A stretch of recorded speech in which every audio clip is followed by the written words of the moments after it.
Alright, so this is a continuation of 4 ways to remove a stubborn barrel. Today I'm going to do 4 more ways to remove a stuck in stubborn barrel. If you hadn't watched that first video, that would be a good complement to watching this video, and I will cover a few more things that I kind of hesitant on the first video, so we'll just do them anyways, so I can give you some pointers what to do and what not to do's. So let's get started. Alright, so let's go back a little bit prior to our previous 4 methods. So actually the first thing you could probably try when trying to break these things loose is you've been pounding, you're not pounding on it, but you've been pushing on this, you've been trying to break it loose, it's not moving, took a little lead hammer maybe and gave it a few taps, little love taps.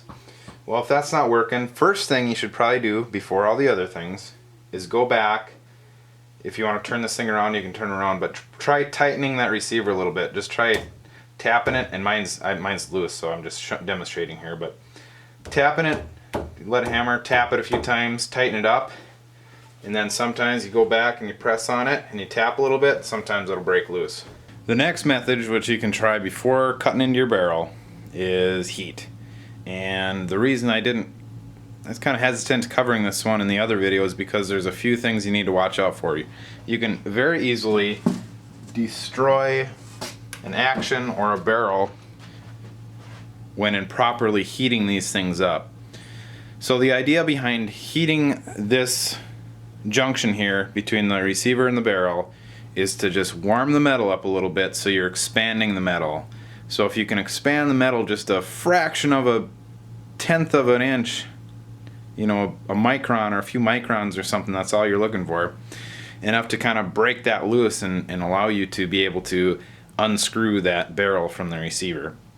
So there's a couple ways to do it, and no matter how you heat this up, you have to keep in mind that you don't want to get this thing too hot. General rule of thumb, you absolutely do not want to take the heat temper out of this action. The barrel, if it's garbage, not worried about that, but if you're getting this too hot to take any heat treating out of this, you're gonna probably take it out of here. Therefore, we want to keep that temperature down to basically the least amount possible to try to do what we're going to do. And you know, you're probably not going to take the heat out of this thing unless you stick a torch on it for a long amount of time, and that's not what you want to do. If you ever get any color change in here, that's bad. A temperature range I kind of go for, and it's just kind of a range, is like that 200 to 300 degree mark. And the reason I do that is because when you do like hot bluing, hot caustic bluing, they get up around, right offhand, 280, 290 degrees. It's kind of where they hot blue this steel. So you're not worried about changing the temper at that range. When you're getting around 6, 7, 8, 900 degrees, then you start to worry about molecular changes in the steel, and you could wreck your heat treatment and get even hotter than that. You're definitely going to wreck it. So that being said, there's a few ways to go about doing this. The most common method for a lot of guys, propane torch. If you don't have one of those, you can also use a hair dryer, steal the wife's hair dryer. So I checked this one, this particular one, I don't even know what wattage it is, but it got up to around 200 degrees of sustained heat on a thermometer over about 4 or 5 minutes. So if you took a hair dryer and stuck it on here, heating just this front ring for about 4 or 5 minutes, you're probably going to get it warm enough to get up to that, you know, approximately 200 degrees. And then the other option, is, of course, is a torch. I wouldn't use an acetylene torch because they get very hot. Propane torch, probably not a MAP gas torch unless you're only going to be on there for a few minutes. But the idea here is you're just doing the same thing.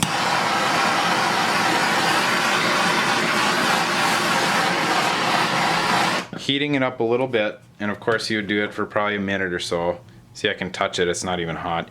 A minute, maybe 2 minutes. You want to make sure that this doesn't get hot. A good way to do that, if you want to go buy something, you can get Tempolac. This is for annealing. I got some, this is much higher degree, but you can put a little Tempolac on there and it'll melt once you reach a certain degree. Or if you have like a laser thermometer, you can shoot this and check your temperature as you're heating it up. I say that because if you've never done it before, you probably want to make sure that you're not getting it too hot. Once you do get it warmed up, you can take it over to the barrel vise, put the wrench on it, try and break it loose. If it doesn't break loose, let it cool a little bit, try it again, let it cool a little more, try it again. If that doesn't work, then we can go to the next step. But the key point I want to make when doing this is do not get this too hot. 200-300 degrees is all you need. You're just expanding the metal just a little bit.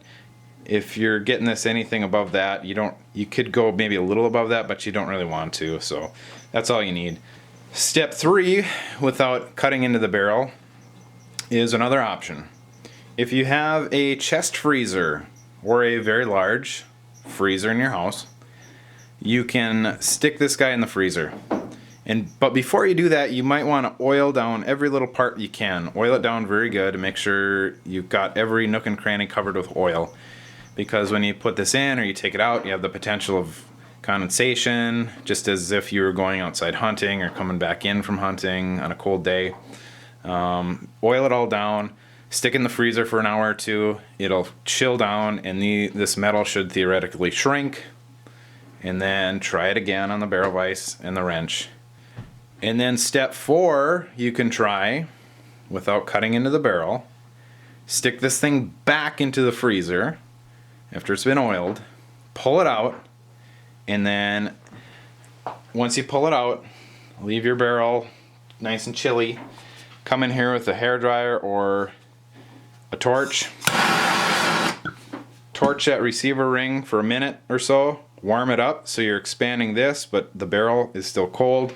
Stick it on the barrel vise. Try and break it loose.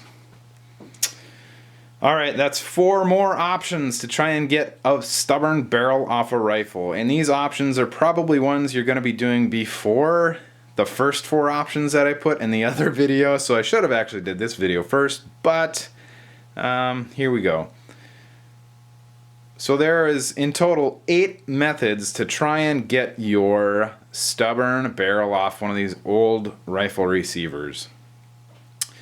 And of course, as we mentioned before, the very last option you have is cut it off and mill it out. And that will for sure get it out. Any comments, questions, and concerns, leave them below, and be sure to like. Till next time, stay safe on your machines and shoot safe. I'll see you guys later. Thanks for watching.